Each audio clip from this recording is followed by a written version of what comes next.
With first graders all day, I feel like I'm a little... Good to go? All right. Good evening, everyone.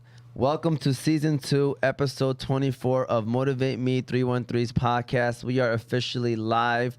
As you can see, we got the full squad in the building today. This is our... Oh, no, actually, we had a show last week. I'm sorry. Everybody was here last week. But to the right of me, you got little big sis, Sada Thabit, or little sis, Sada Thabit, not big sis, little sis, Sada Thabit. Of course, you got myself, Omar Thabit here. You got big sis here, Abir Thabit. And our guest for today is Dr. Mawari. She's in the building today. Hi. If that name sounds familiar, I feel like we've had her cousins, sisters, and everybody on the show.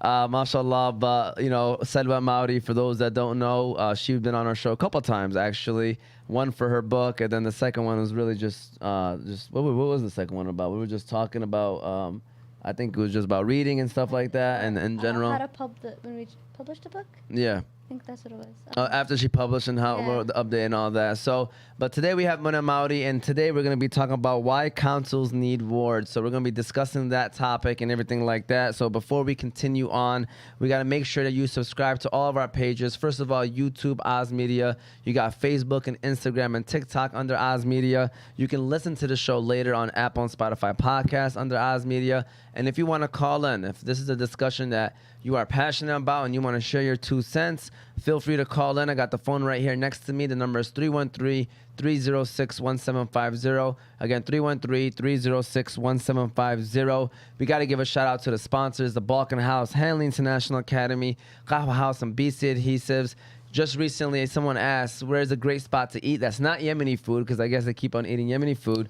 And I told them, you cannot look no further than the Balkan House restaurant. Great place. Also, I do want to start saying this. Last year, there was a day right before Ramadan where 100% of their proceeds, 100% of their sales went to Yemen, and we went live. We will be doing that again this year, and she's up for that again. She's the one that recommended that. She is Juma Ekej, the owner. We appreciate her. So shout out to the Balkan House. March 21st, mark your calendars. 100% of sales is going to be going to Yemen, Turkey, and Syria. So we appreciate them. Go ahead, Ramsey, and run that Balkan House ad, and then we'll get the show going and on the road. Shout out to the Balkan House.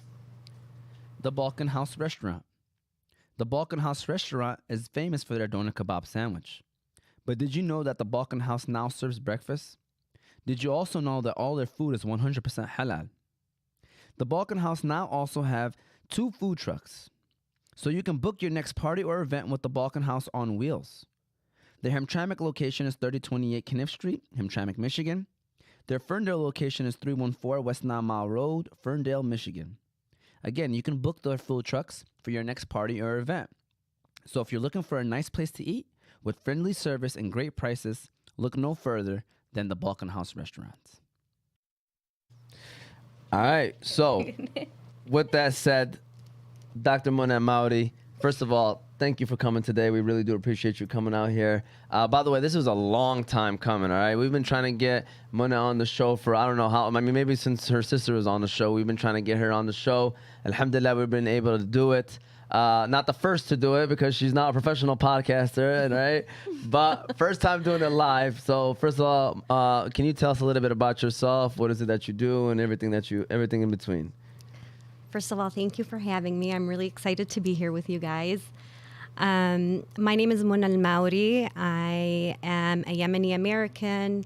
I was born and raised here in Dearborn, Michigan, until the age of 9 years old. And my family and I moved to Yemen. I lived there, went to school there, middle school there, lived there for 9 years, and then came back and finished the last year and a half of my high school here at Fortson High School. And then after that, I went to Henry Ford College for my pre-pharmacy classes. And then I went to Wayne State, did my Doctor of Pharmacy there. And now I'm a pharmacist. I co-own a pharmacy in Downriver. I'm also a mother of a beautiful, almost 18-year-old girl. She's going to be 18 next month, Malak, whom I'm very, very proud of. And yeah, that's about it. That's great. Go ahead, Abir. you shocked me there with those 7 years in Yemen. Yeah. 9 years. Oh, 9 years. Nine. 9. I'm sorry. My dad, Allah yarhamah, he tried to get us to actually go to school in Yemen like 3 times. Okay, and each time it was like not the case. I remember the first time we were really young. I was. I don't even remember that. No, even before that he tried. Oh yeah. To make us say it. Before I I was was born. in first grade or whatever. It didn't work out. We came back, and then when I was in 8th grade and she was, what grade were you in? I at was the time? first grade. Yeah, 03. And you I were, was in 6th grade. and girl, what was it? 3 months? Not even. We Not even, came back in October. Yeah. Yeah. I mean, tears. Like, we were crying. I was begging my parents. I'm like, I don't even want to go to school anymore. I could just cook for you guys. And it was, it wasn't it. And then the third time. Third time in total they went to Yemen. I was a 6th grader. He went back. He just stayed for the summer, and you were done with like high school. Yeah, I was already done with high school at that time. And we ended up staying 11 months. So me and my younger sister were kind of forced to almost finish the school year because like he ended up paying to finish the school year. And I was a 6th grader. She was a 3rd grader, and I literally I only knew little to no can't speak. Literally basically no Arabic. Yeah. And everything there was all Arabic. Then they had one English class. So they ended up transferring me and my sister to be 1st graders. So I was a I'm 6th telling you, it was grader. hard. I was a 6th grader in 1st grade. And it was more so because like my dad A was like, 6th "Listen." grader in 1st grade? Yeah. Oh my Literally. And it was more so because my dad was like, I want them to learn Quran, so that's the level that they're at. Because we went to Arabic school here, but so literally we were stayed in 1st grade for like 5 months until it was time for us to go back, and somehow things transferred, and I went to level, went to 7th grade the next year. And people don't realize how rigorous the curriculum in Yemen is. Yes. Oh, yeah. Everything is like, Yes. you have to memorize. Everything is memorizing. Yeah, everything is Yeah. memorizing. I don't think they're like really actually understanding besides the Quran part, but like the science, the math, everything. My sister-in-law used to just tell me, memorize it, and that's the test. And I'm like, I can't. I don't even know how. I didn't know how to spell it. The language and Nothing everything. at all. What was your tell us, experience there? tell us about your experience. What year was this when you guys went back the second The time? last time when I was in 6th grade was 08. And then, And then the first time? the first time was 04. yeah. No. 04, okay. 03. 03, my bad. 03. And were you guys in the village or the capital? No. You know, the capital. We went to a private school, Madrasat al-Nama. Oh my God. Okay, you guys are brats. You guys are literally brats. Let me tell you my story. Please. So 1994, I was 9 years old. My family, most of us, moved to Yemen because my parents wanted us to learn Arabic and the culture and the religion. I was so sad. I didn't want to leave my my school, my friends. And my dad actually had to stay back to manage the business here. So I was really sad that, I was leaving my dad because I was super, super close with my dad. So I get to Yemen, and we live in the capital, but this was 1994. So it did not look the way it looked when you guys went there in 04 and 08. No, Okay. and 08 was it was popping at that time too. Like that's when things were starting to grow. Yes. There was more going on. So Yeah, I guess there we was are a lot. brats. There was a lot going on. It was beautiful. So in 1994, we lived in a suburb, a new suburb in the capital, Sana'a. Al-Asbahi. Al-Asbahi, yes. Yeah, Jadid. That's where we were at. Yes. Yeah. Okay, but you don't know how I know. Yeah, you don't know how it used to be. So we get there, and it's the roads are still not paved. In the majority of the capital, actually, only the major roads were paved. And so our first year, we went to a private school, the Pakistani school. So everything was in English except 2 classes were Arabic and Islamiyat. Okay. So I would walk out because I didn't understand Arabic. So in the Arabic class and Islamic studies class, I would walk out like the Christian students and the Hindu students because I didn't understand. Yeah. But I passed that year. That was 4th grade, right? And then when I was in 5th grade, my mom moved us to a public school. in Al Asbahi. So that school was very interesting. We sat on dusty rugs on the floor. We didn't have any, this was 1994, we didn't have any, Yemen is a third world country. It was still in the beginning stages of developing. And we didn't have, desks or chairs, sat on a dusty rug, and, it was quite an experience. It was a culture shock for us. But what really was eye-opening for me is, even though everyone over there had so little, and we're used to having everything here in the States, people were just so content, were so happy, were so kind. Like, it was a different culture there. It was so eye-opening. So looking at how they lived their lives in Yemen, it made me never want to take anything for granted. For sure. So, thank you for sharing that, by the way, for people that want to always know the experience. Obviously, everybody might have different experiences, too. And you said you went there till about 11th grade, right? Is that what you said? Or Yeah, so I came back. Eventually, by the way, I lived there for 9 years, but eventually Yemen developed, like the capital developed, and the roads ended up being paved, and we ended up getting desks and chairs in our classrooms, and more and more businesses opened up. It was a beautiful thing to witness. And Yemen is really cool. It's really beautiful. It's not what, the media usually portrays here in the U.S. So I came back. I was 18 years old when I came back. I did my last year and a half of high school at Fortson High School. And when I came back, so over there in Yemen, first, when I got to Yemen, I didn't know how to speak English. So when they put us in the public school, I failed 5th grade. You didn't know how to speak Arabic? Because I didn't know how to speak Yeah, Arabic. yes. And I definitely did not know how to read and write in Arabic. Yeah. So I failed 5th grade. I had to repeat it. And then, eventually it worked out. I was, the top of my class, after that, every year I was the top of my class. So it worked out. And then but over there in Yemen, not too many people spoke English. So I didn't use the language as much. So when I came back in high school, I had forgotten how to speak English. Another struggle. So that was another culture shock for me. Like, I feel like I could understand a little bit, but it was really difficult for me to speak. And so, it took me a while to relearn the language. It was challenging, but I kept pushing until I relearned it and got your doctorate degree. And graduated and got my doctorate degree in pharmacy. MashaAllah, very, very impressive. Allah Mabarak, that honestly inspires not only the girls that are here, even the girls that just came, to the U.S. Yeah. That's beautiful. So you mentioned earlier you do some kind of activism. So what kind of activism do you take part in? So on my free time, I really like to work within the community. I like to advocate for our community. I like to encourage people to be civically engaged in our community because it's so important. Politicians they're the decision makers of the things that have to do with our day-to-day lives.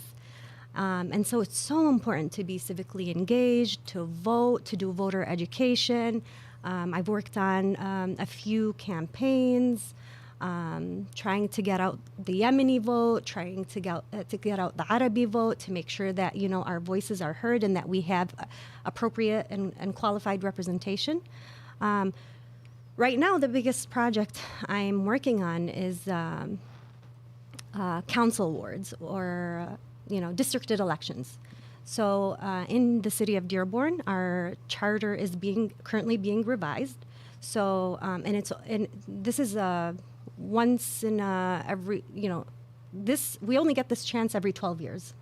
So I feel like this is a once in a lifetime opportunity for us to revise our charter and make it more fair, make it more inclusive.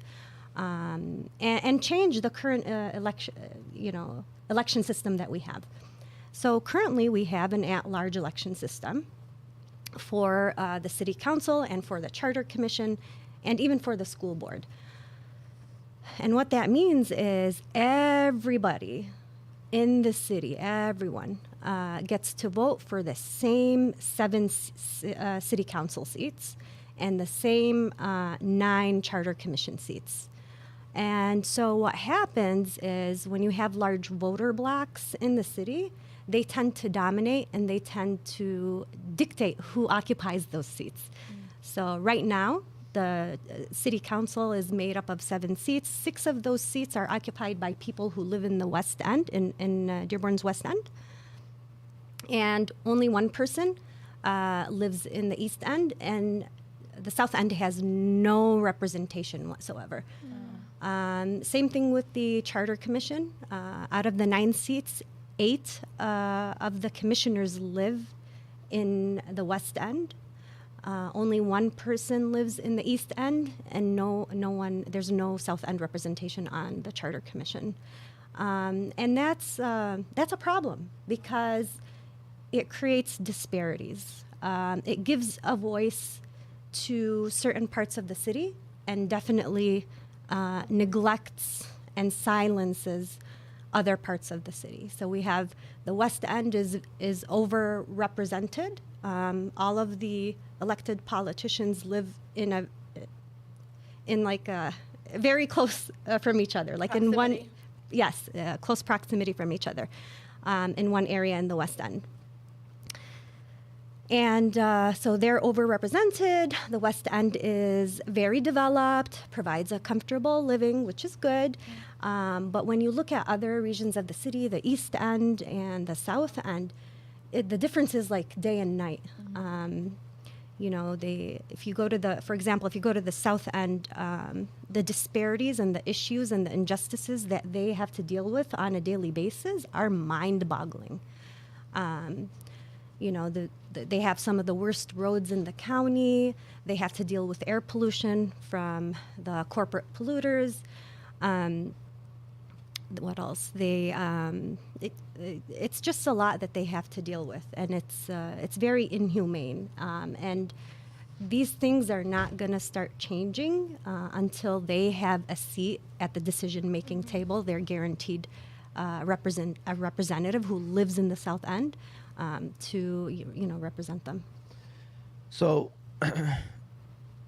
let me ask you this question, and this is like more so like I guess the opposing view of wards, because when I was reading up on it, one of the opposing views were, is the city large enough to have wards? What is your response to that? What do you feel like that? Because there are people, bigger cities that have wards. Dearborn is a relatively big city, but what is your response back to if someone was to say, like, is the city even big enough to have wards? What would you say to that one? Yeah, so I think there's studies out there and that say that in a city with a population like Dearborn's, where we have like over 100,000 people who live in the city, that wards have shown to be very successful and beneficial. I think it's usually the smaller cities that don't really show benefit, but yeah. For sure.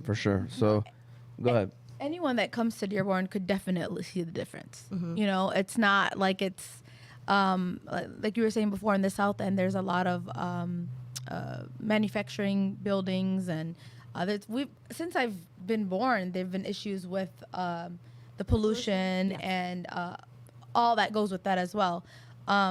So in your hindsight of like a great, how many seats do you think each area should have, or what would you like to see?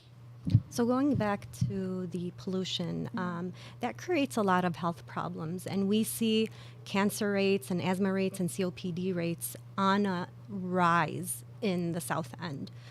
People dying from cancer, so it's causing a lot of health issues.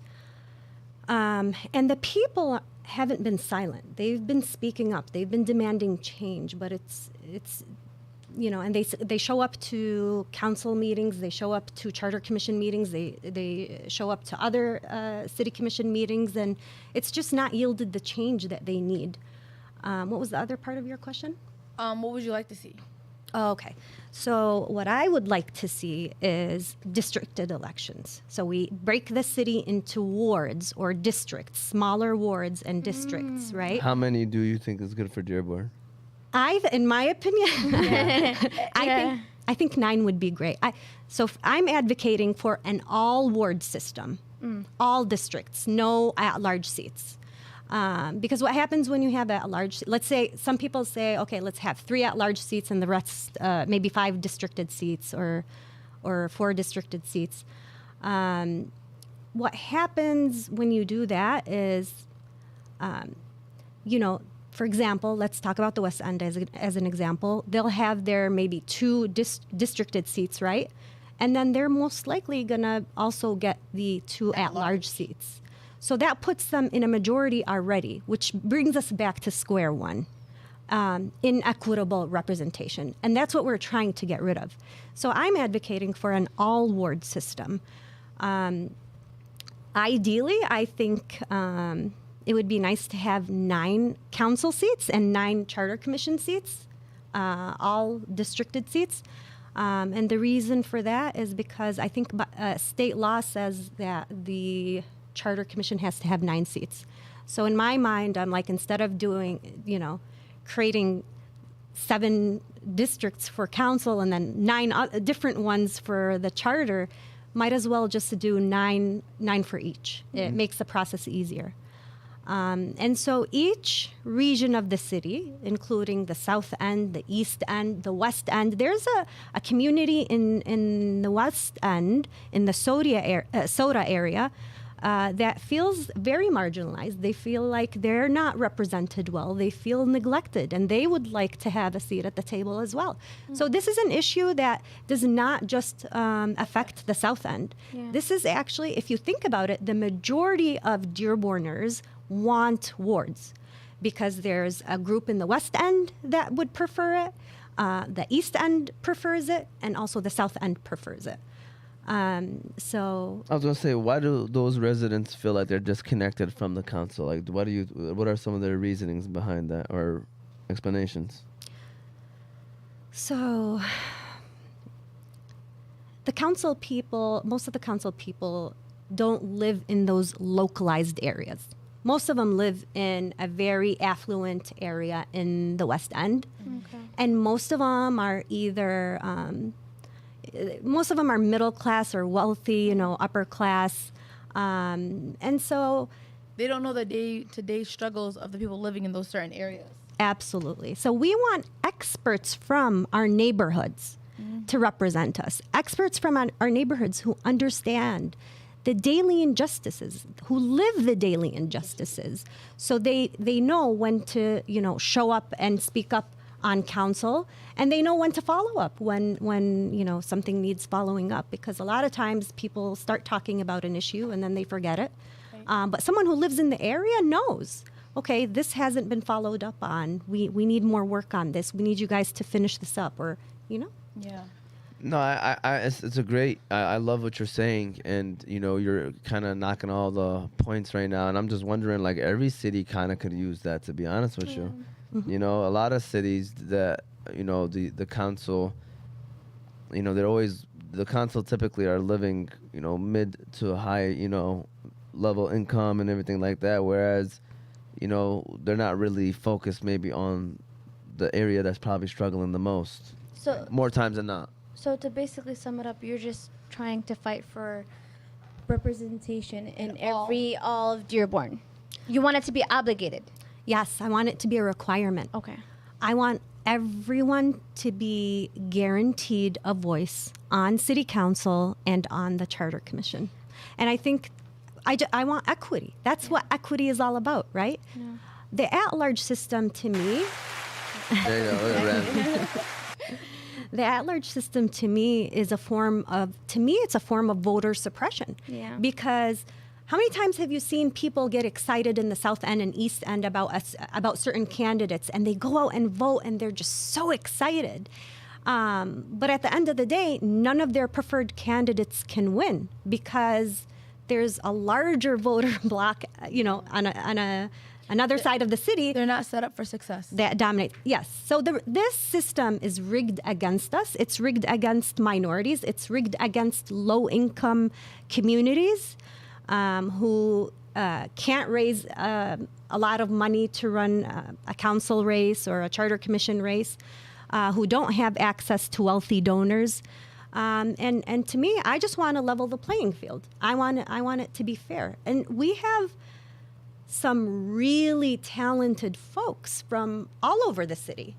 Our talent is not just in the West End. We have a lot of talented folks in the East End, in the South End, everywhere. And I think everyone should get a chance, a fair chance. Is there a north end of Dearborn? I've never heard anybody Oh my God, I was represent gonna ask the north end of Dearborn. Is there a north You can end? tell we're not from Dearborn. Yeah. Okay, so I don't know I honestly don't know what they call it. Is Because it Northwest or something? I'm not sure. I'm not Okay. sure. But there is, some So, type but what of, area is that? again, I don't know. I don't know if it's the soda area that I was referring to earlier. Okay. Or if that's Southwest, I don't know, honestly. I always tell everybody, I'm like, don't ask me anything about directions. That's the one thing that God did not bless me with. I mean, ask me about anything else, but not directions. I will use my Same navigation here. the day I die. Same here. I have the worst spatial awareness. Yes, and I admit it, and I'm Yeah, not and it's ashamed. okay, right. okay. Yeah. I'm good at other things. Right. We can't be good at everything. Yeah. So, what has been some of the pushback from people wanting wards? I know I mentioned earlier that the city might not be as big as the other cities that do have it. What has other pushback been so far about wards? So we've heard a lot of things, right? Honestly, a lot of it is baseless. So people will say, oh no, you're gonna be dividing up the city. We're one Dearborn. We don't want you dividing us into, enclaves of different, ethnicities and groups and whatever. My answer to that is, to me, there's nothing more divisive than exclusion. Yes. There's nothing more divisive than exclusion. And if you look at the city, if you take, a look around the city, you'll see the divisiveness. This at-large system is divisive because it gives some folks representation and other folks no representation. It gives certain regions of the city a voice, and it deprives other regions of the city a voice. So If they want one city, then why not allow everyone? At the table. Right. yeah. So And I think when everyone has a seat at the table, I think we create more harmony in our communities.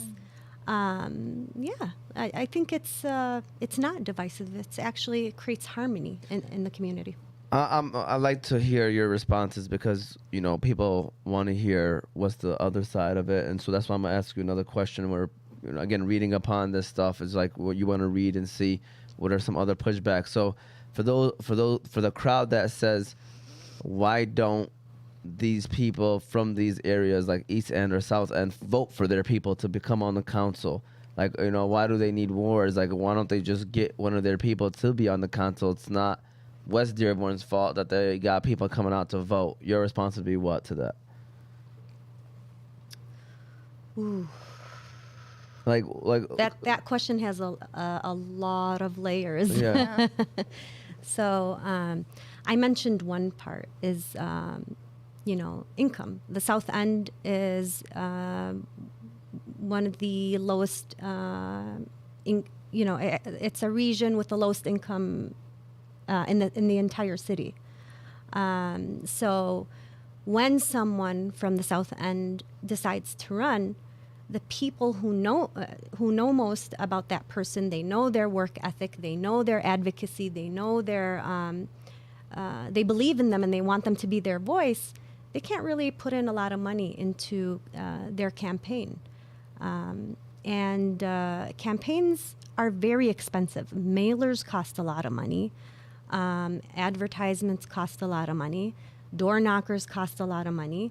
And so, especially if you're a minority and you're not able to, and without any name recognition, and you're not able to raise a lot of money, you don't have a chance.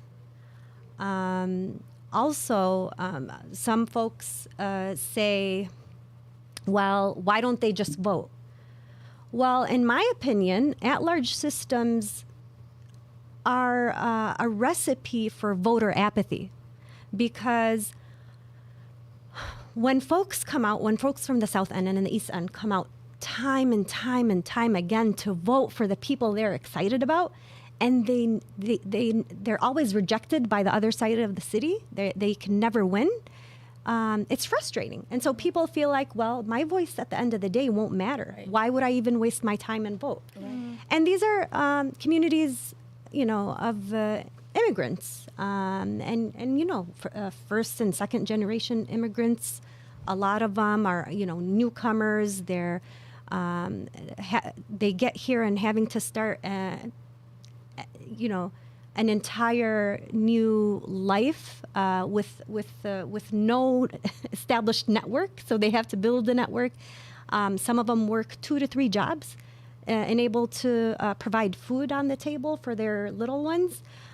It's not easy. And so when they feel like, well, my voice isn't going to matter, a lot of them end up not voting. People divest from the systems that don't work in their favor. And the at-large system does not work for us. 100% true. No, I love everything that you're saying, and I'm happy that you're able to answer these questions, because just in case anybody watches this later and, we're wondering the same things, and now you'll be able to address it.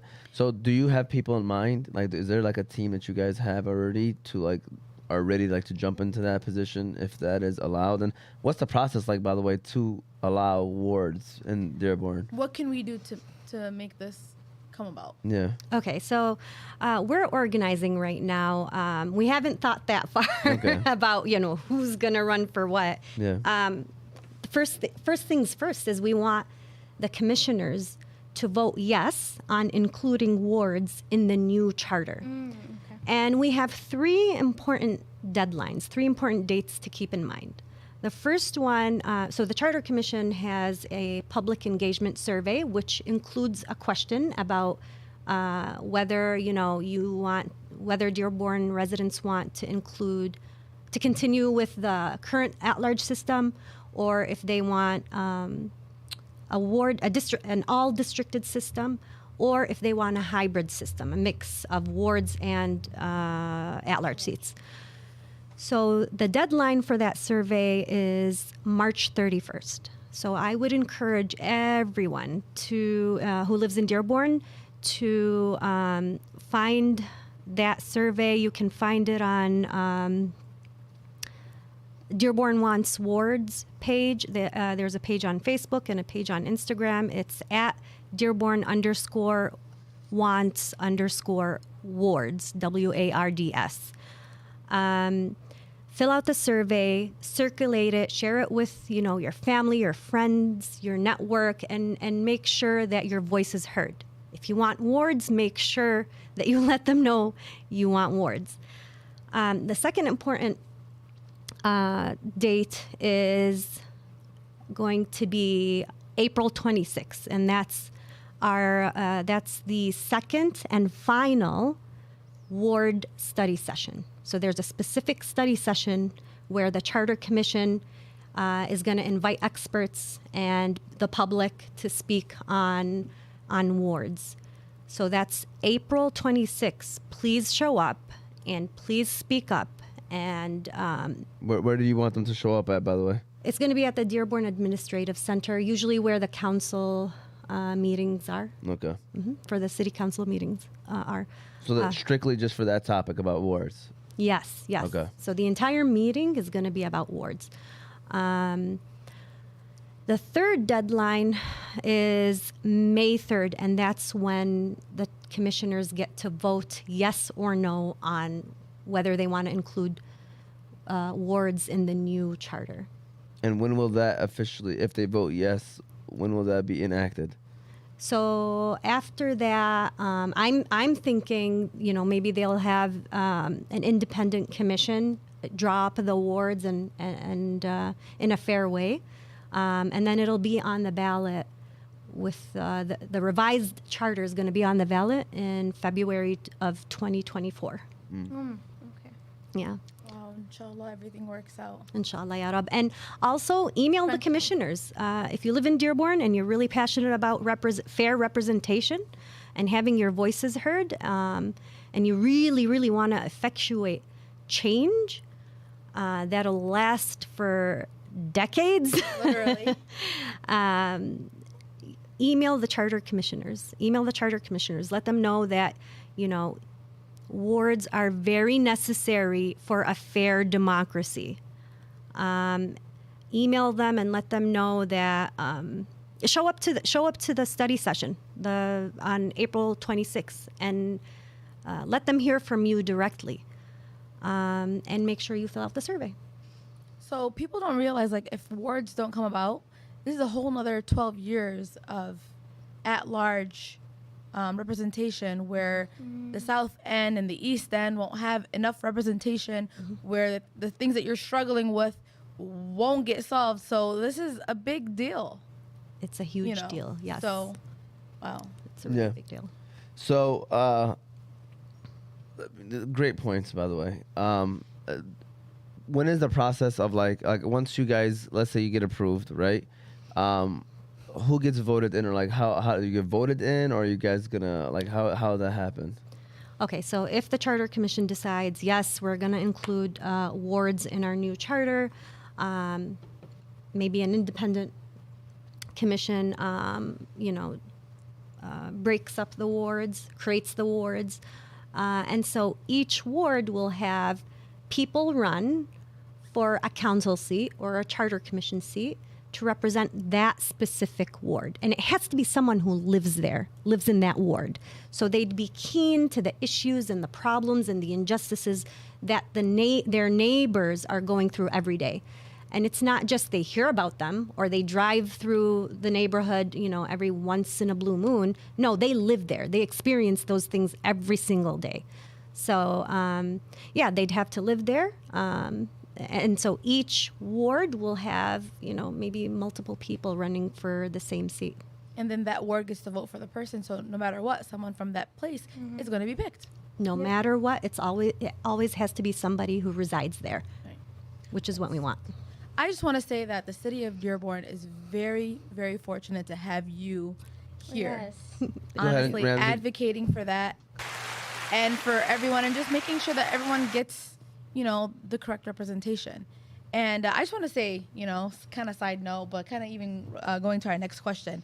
Recently, I was added into the United Yemenites of America WhatsApp group, and I'm telling you guys, I haven't really talked much in it because I just feel like I am definitely the women in this group are amazing, like from all over the United States.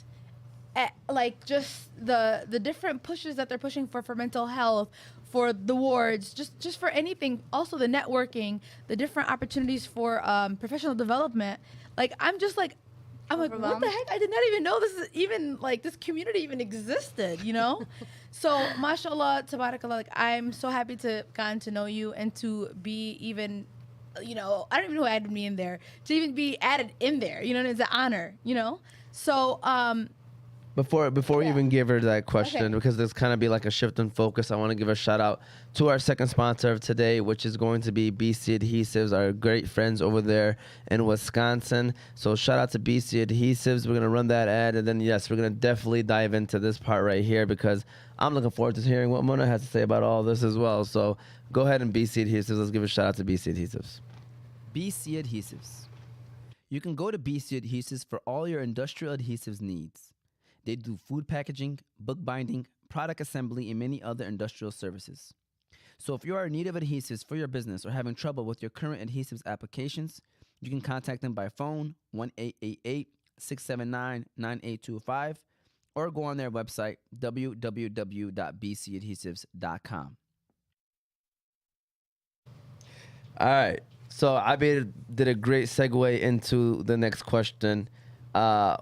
I don't know where this came from, but I feel like the last few years, and I'm so proud, like Abid was just saying, I'm so proud because you're opening doors. You know, you guys are opening doors that were never opened before. And, you know, you could like right now you're proud of the moment, but I'm proud of the long run of the effects that it's going to have on the future and the future. Like I personally, my mindset was the reason why I kind of do the things that I do is because I want my daughter to grow up in a world where everything is normal for her. You know what I mean? And so with people like yourselves leading the way, it's really, really, really possible. You know, and so tell us, like, what's this wave of Yemeni women that just decided to come together and say, like, hey, we're going to, and it's not just in Michigan. It's not just in Michigan. It's in New York. It's in D.C. It's, you know, it's everywhere. So California. What happened? Like, I really want to know, like, what's this origin story of these Yemeni women coming together and supporting one another and being out there vocally talking about issues that revolve their communities or around their communities? I think it's always been within us, Yemeni women. I think we have a rich heritage of strong, dynamic, wise Yemeni women in leadership who effectuated, you know, who have been effectuating change in our communities historically and now. Whether it's Queen Balqis or Arwa or Asma, you know, amazing Yemeni female leaders who ruled Yemen and did an incredible job ruling Yemen. Or whether it's us today. I think Yemeni women bring a very unique background, experiences to leadership. And that's why we're so great at it. Women in general are just nurturers at heart, so we have a strong pulse on our society's needs. So when we see issues or crises, or we're quick to, you know, group up and Find a solution. Find solutions. Yeah, we're solution oriented. Problem solvers. We're problem solvers. Yes. Now I want to give a little bit of history of Yemeni. You know what Yemeni women had I love it. had to deal you with. and Sedva are great at that. Yeah, it's a little bit of a long story. So Okay, fine. We were ready for it. okay, so I have to paint a picture of what Yemen was like when my mom was growing up. Okay. You know, Yemen was ruled by the Mutawakkilite family, I think, from 1918 to 1962, about 42, 44 years. I don't know. I can't do mental math. And we wouldn't know. So. Yeah. And so, you know, they ruled Yemen and they kept Yemen isolated from the rest of the world. And they ruled northern Yemen. So southern Yemen doesn't really fall into this. I think Aden was occupied by Britain.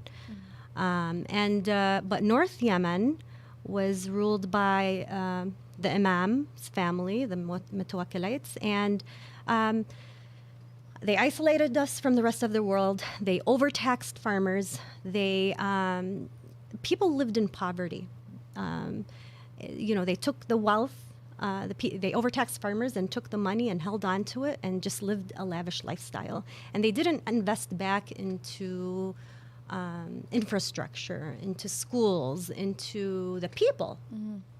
So I remember stories about, you know, my grandma saying that she used to go to bed hungry, and she would take her hijab and wrap it around her stomach so that she wouldn't feel the hunger while she's sleeping, so she can fall asleep. And then my mom and dad said, I hear similar stories from them. You know, they lived in hunger. There was a lot of poverty. Growing up, they didn't have access to schools. In their village, there were no schools. Yeah. So my mom, unfortunately, can't read or write in either language. My dad never received a formal education. He just learned a little bit of Quran under a tree outdoors. Same. My dad, and a little bit of literacy. And so, you know, he learned how to write. And so, you know, it was very different back then. And then here we are today. So, like, I come from a family where all elder women are illiterate. They're amazing women. Like, I can't stop, but, you know, I always think about what kind of women and what kind of accomplishments my grandmother would have had if she had the opportunities that I have today. Because my grandma was a badass. She was amazing woman, so generous, so respected. So, she's just incredible. My mom also a generous woman, very kind, very empathetic. But unfortunately, they just didn't have the opportunities that we have today. So yeah, I grew up around, all of the elder women in my family were illiterate. So I didn't see strong and independent. I couldn't see myself in strong, independent female role models. So I struggled when I went to. Me and my siblings were the first ones to go to school, period. We're not just first generation college students, we're first generation elementary students. Wow. So it was a struggle. And because your parents didn't go through the educational system, you kind of were doing it on your own and learning on your own. We had to figure it out on our own, yes. And that's a struggle too. On top of that, you feel like I felt like I always didn't belong in these spaces because I couldn't see myself in any positions like that. In the administrators, the teachers, the politicians, the city council people, nobody. That's true. And the media. And that's why representation is so important. And that's why representation matters. So yeah, us Yemeni women, like the things we're able to do today and the things we're able to accomplish despite our background, the challenges and obstacles that we had to overcome, we had to uniquely overcome. And this is unique to Yemen, I think, because it's one of the poorest countries in the Arab world. And a lot of the other Arab countries, for them, they've always had schools. For Yemen, schools were a new phenomena. They were just like maybe a handful in the capital, but there were no access to schools in rural areas at all. And the thing is, I think it would be safe to assume that any Yemeni woman who's my age, it's safe to assume that their parents, have come from a similar background. Oh, Mom is illiterate, father never had a formal education, just learned how to read and write, and look at the things that we're able to accomplish today. That's special. 100%. Because not only did we have to, I don't know if you had a similar, we had to kind of fight to go to school too because it wasn't a norm, and growing up. Not having, now our population has grown immensely. But growing up, I only had 3 girls that were like Yemeniads going to school with me, and it was like, oh my God, everything was so scary to our parents, like going to high school or going to college or whatever. So you had to kind of like, make sure that they were okay. Cause like I couldn't go to college unless I got married, So just them being afraid of the cultural norms here in America, and for our parents to kind of understand that, this is actually a good thing. You know what I'm saying? Yeah. So we had to fight that and also kind of pave our own way because we didn't have nobody to look up to. Yeah. So, no, it's... Well, look at you now. Look at you, girl. That's not even... I can't. I'm still... How was college for you? Like, was it, like, similar to what she was just saying, too? Like, it was just not easy because of the fact that there was not many people, Yemeni women? So, like I said, I dealt with a lot of imposter syndrome. I felt like... I always doubted myself, doubted whether I am actually capable of doing these things, of completing college, finishing college, becoming a pharmacist, finishing the doctor of pharmacy program. I always doubted myself. I was, it was one of my biggest fears. And also, what scared me the most was a statistic that I found, that I learned about in one of my English classes. And it was that, it was about how children whose parents never attended college, that they were much more likely, I don't know what the percentage was, to be high school dropouts or college dropouts as well. So in my mind, I'm like, what? My parents never went to college. Hello, my parents never went to school. Yeah. So does that mean, what does that, what does that, mean for me. And that scared the crap out of me. It really scared me. So I worked twice as hard as anyone else because I just didn't want to be that statistic. And I also kept thinking about my daughter. Yeah.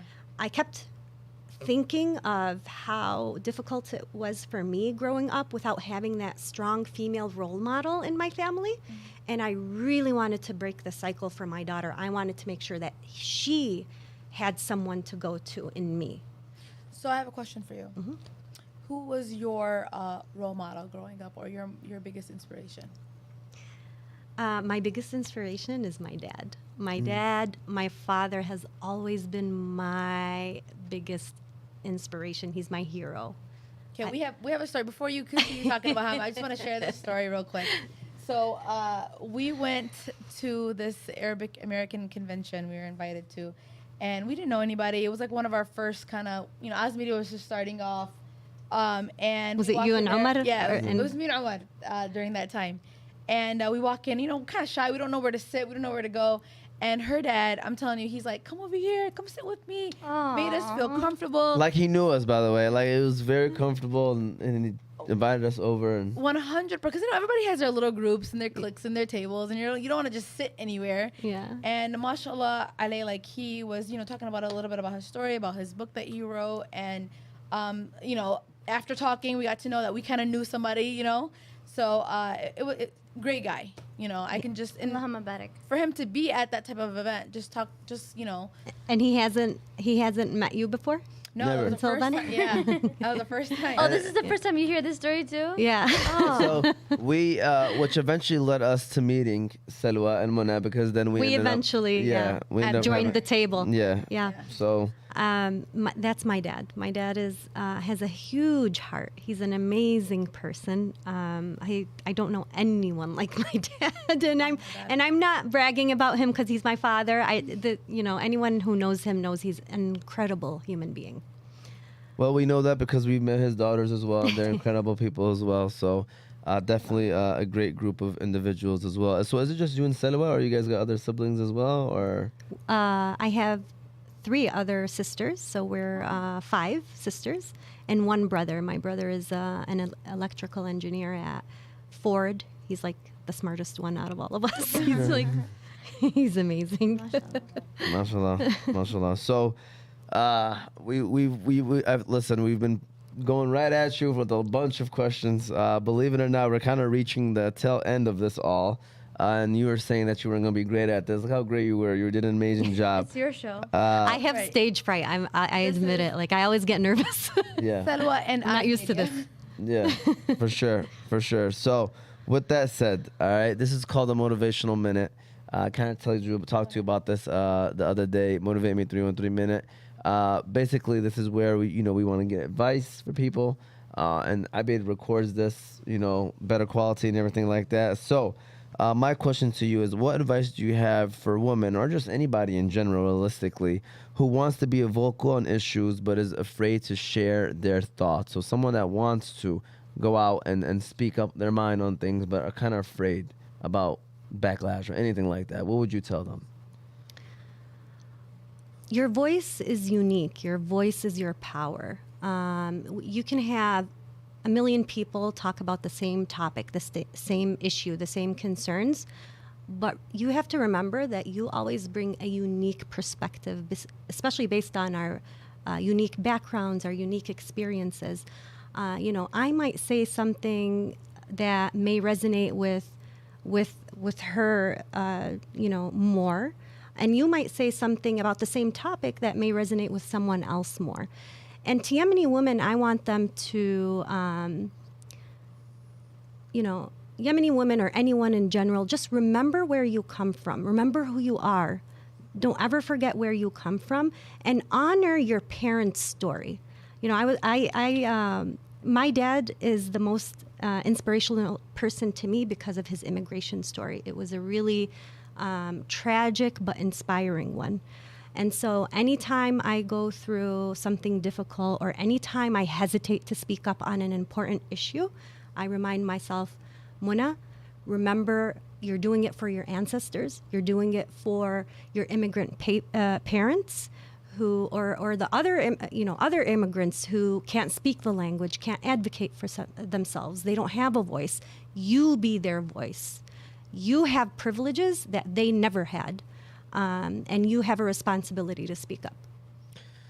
Go ahead and give that a round of applause. Beautiful. That was great. That was amazing. Listen, thank you so much, by the way, Mona. Again, everybody out there, this was season 2, episode 24 of MotivateMe313's podcast. The title is Dearborn Wants Words, or Why Do Council Need Words? But we kind of dove into even about the Yemeni women that are doing great things in the community. We've had a few of them on the show.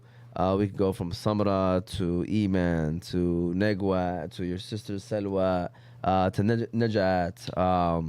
The list goes on and on about a lot of women who are doing great things here in this area. Definitely want to start getting even people out there. I'm not a big fan of Zoom. I love doing in-house interviews. But I know Debbie El Montasar. She's amazing. I know you've been mentioning her to me. I actually met her. Petra. Petra Sufi. Yeah. Yes. So we definitely want to get phenomenal Yemeni leadership, Yemeni female leadership. And my advice to everyone out there is create spaces for Yemeni women to lead. Create spaces for those most marginalized, for those most excluded. If you're in a position of power, make space for others to lead and to represent their communities. Because no one's going to represent a community better than someone who knows that community best. And that's why Dearborn needs words, right? Yes, there you go. Yeah, Ramsey ain't gonna give me a round of applause, man. This whole day, man. I was joking, Ramsey. But listen, any final words, Sada? Any final comments? Thank you so much for, like you said, speaking up for people that don't have that, and the way you see it as a responsibility just shows how your morals are and how dedicated you are for the society and everyone around you. I also want to say that I am so proud of you. Thank you. I'm And proud of you as well, honestly, all of you. We look up to you. Oh my God, I look up to you guys. And You guys you're are also amazing. a sweet soul. Thank you. And you so have a much. normal, you have a job too, all this. It's so Thank you so inspiring. much. I am so inspired by all of you, all three of you.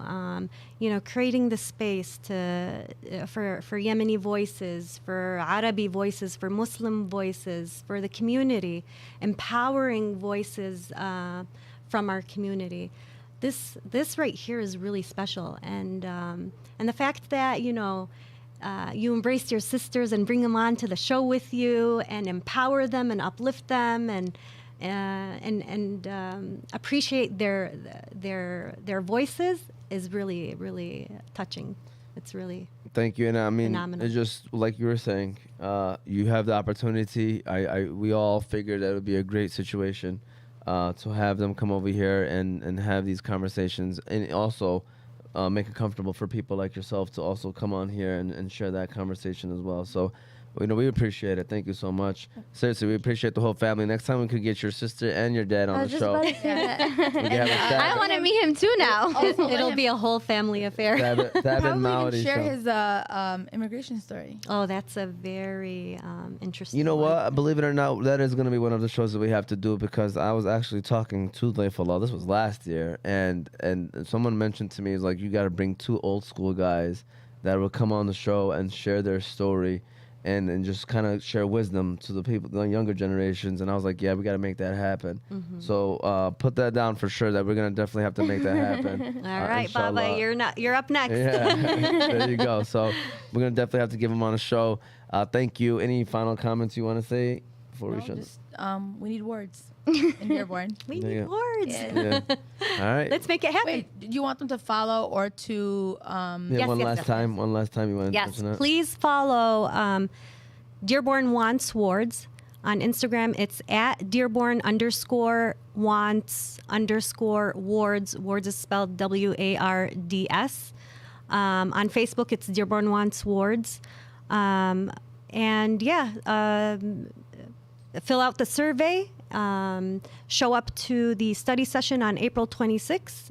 And email your charter commissioners. Ask them, demand wards. Ask them to vote yes for wards.